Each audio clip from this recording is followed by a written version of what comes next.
عظيم جاء من وحي الإله، وكأن نورا قد أضيء لمن هداه، صارت به الدنيا تسير بمنهج،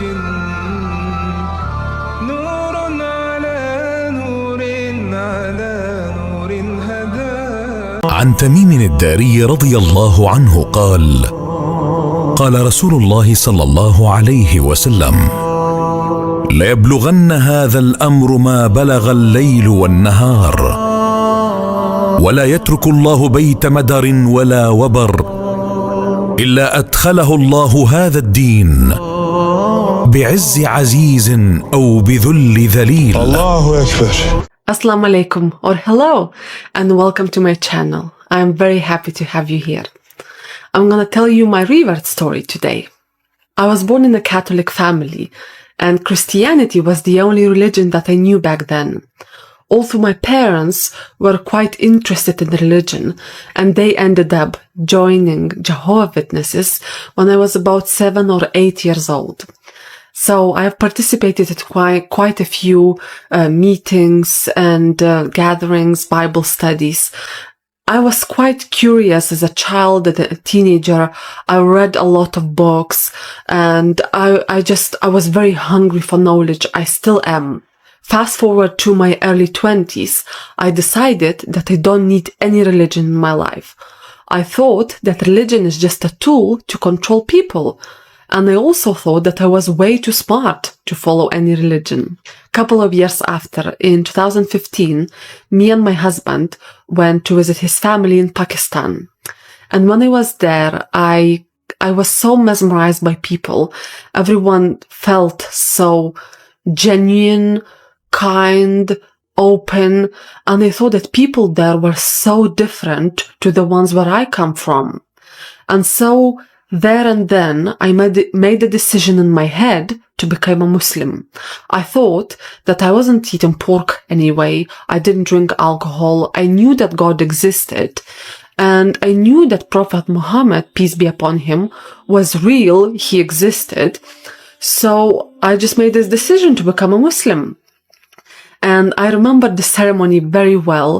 After I finished saying Shahada, I had one of the strangest feelings ever, and it's very difficult to describe it, but it was as if I have swallowed the light. That is as if a ball of light just entered me. It's a very strange feeling. And so I was very happy that I became a Muslim. But then we came back to London, and my life continued the way it has been before we went there. I didn't have any Muslim friends. I didn't have no support network. And so I didn't know what to do and how to do, to be honest. So I kind of did nothing. And then I remember year 2008, late 2008. Mentally, I was quite in a dark place. And I was just asking Allah. I said, Allah, you have to send me something. Please just help me somehow. And very soon after that, I was in a grocery shop with my son. And as I was at the till, a lady walked to me. She was wearing a hijab. She walked to me and she said, would your son like to learn Quran? And I said, thank you very much. He's already learning. And then she said, would you like to learn? And I got quite confused. I said, I don't know. And so she waited me until I finished paying and everything. And she said, come. She took her phone out and she said, let me call the sister, talk to her. And I was like, okay. So she gave me the phone and I spoke to the sister. It was like Islamic center, just at the side of the local mosque. And the sister told me about some activities and lessons they were having there. And I told her that I'll think about it so, I can go and attend. And the sister who talked to me in the shop, she said, come, let's just go with me. I'll take you there. And also I was really quite confused about the whole situation. I told her, yeah, that's fine. Let's go. As we were walking down the stairs, she said, oh, I left my umbrella there in the shop. And then she said, you know what? It doesn't really matter. If I can guide someone to Islam, this umbrella means nothing. And so we walked to the center, and surprisingly, it was about 2 minutes away from my home. And I never knew it was there. I never knew it existed. As we walked in there, I was feeling quite shy. So I just kind of got to know what's happening there. What do they do? And at that time, I was working full time. So I kind of knew that there was no way I can go and attend any of those lessons.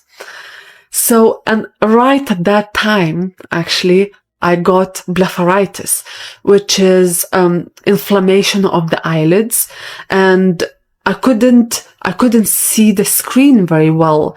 And as I was working in finance back then, I couldn't work because I couldn't see the screen well. So I got a sick note for a few months. So I used those few months to actually attend some lessons and to learn things. And actually from there, the seed that I got from there has grew into what I am now. And it was then also when I learned how to pray. And I can truly say when I started praying, that's when my true journey to Islam started. I shifted my thinking. Previously, when I would have negative thoughts, it would just consume me. And now, if I started having negative thoughts, I would just remember Allah. I would talk to Him. I would pray to Him. And that would just change the whole situation so much. And the difference to my well-being, especially mental, to what I was before Islam and to what I am now, I cannot describe in words, honestly.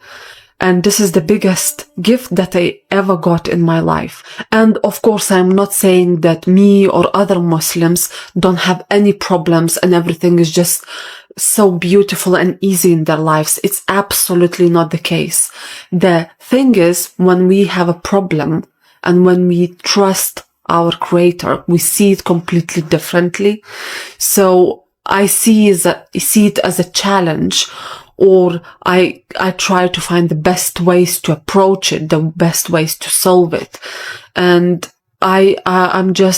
I'm truly happy now, and that is all I could have ever asked for. Thank you very much for listening. I hope this was interesting. Assalamu alaikum. إذا عجبتكم الحلقة ما تنسوش تعملوا لايك وتشتركوا في القناة وتفعلوا جرس الإشعارات علشان يوصلكم كل جديد. والسلام عليكم ورحمة الله وبركاته. يا أهل الكتاب قد جاءكم رسولنا يبين لكم كثيرا مما كنتم تخفون من الكتاب ويعفو عن كثير. قد جاءكم من الله نور وكتاب مبين يهدي به الله من اتبع رضوانه سبل السلام ويخرجهم من الظلمات إلى النور بإذنه ويهديهم إلى صراط مستقيم.